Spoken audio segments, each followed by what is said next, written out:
नमस्कार, मी संदीप देसाई. बुलेटिनमध्ये आपल्या सगळ्यांचं स्वागत. बुलेटिनची सुरुवात करूया पावसाच्या बातमीनं. वसई विरारमध्ये पावसानं अक्षरशः कहर केलेला आहे. शहरातील रस्त्यांना नद्यांचं स्वरूप आलेलं आहे. वाघरल पाडा इथं वाहनं वाहून गेल्याची घटना घडली आहे. रेल्वे वाहतुकीवर परिणाम होण्याची शक्यता वर्तवली जाते आहे. वसई विरारमध्ये पावसानं अक्षरशः कहर केला. ही दृश्य आपण बघतोय कशा पद्धतीनं वसई विरारमध्ये पावसानं कहर केलाय. शहरातील रस्त्यांना नद्यांचं स्वरूप आलेलं आहे. वाघरल पाडा इथं वाहनं वाहून गेल्याची घटना घडली आहे. रेल्वे वाहतुकीवर सुद्धा परिणाम होण्याची शक्यता आहे.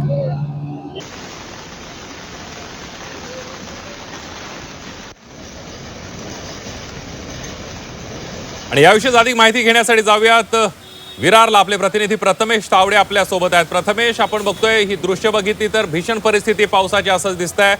काय सध्याची परिस्थिती आणि पावसाची स्थिती काय आहे सध्या विरारमध्ये? निश्चितच आज वसई विरारच्या शहरी भागासह ग्रामीण भागात आज सकाळपासून धुवाधार पाऊस पडतोय. त्यामुळे संपूर्ण वसईचं जनजीवन विस्कळीत झालेलं पाहायला मिळते. खरं तर सर्वच जे प्रमुख रस्ते आहेत त्यांवरती अक्षरशः नद्यांसारखं पाणी जमलेलं आहे. नालासोपारा असेल किंवा वसई असेल, यामधल्या ज्या अनधिकृत वस्ती आहेत या इथल्या लोकांना याचा सर्वात मोठा फटका बसलेला आहे. कारण पाणी मोठ्या प्रमाणात वाहते आणि खरं तर डोंगराच्या प्रवाहामध्ये ज्या अनधिकृत चाळी बांधलेल्या आहेत त्यांमधून मोठं पाणी साचलेलं आहे.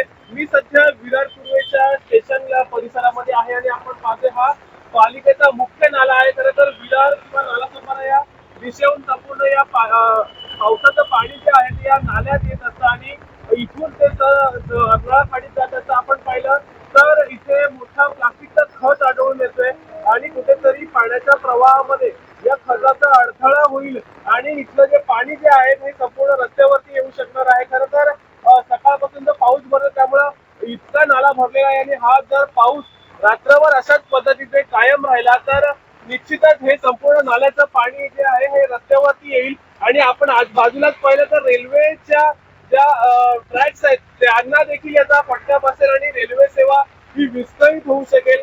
खरं तर याचा जो पावसाचा आनंद आहे हा शेतकरी वर्गातून व्यक्त केला जातो, कारण वसई तालुक्यामध्ये सर्वाधिक भातशेतीचं उत्पादन केलं जातं. अगदी धन्यवाद प्रथमेश, दिलेल्या या सविस्तर माहितीबद्दल. पावसाचे अपडेट तुझ्याकडून वेळोवेळी घेत राहणार आहोत.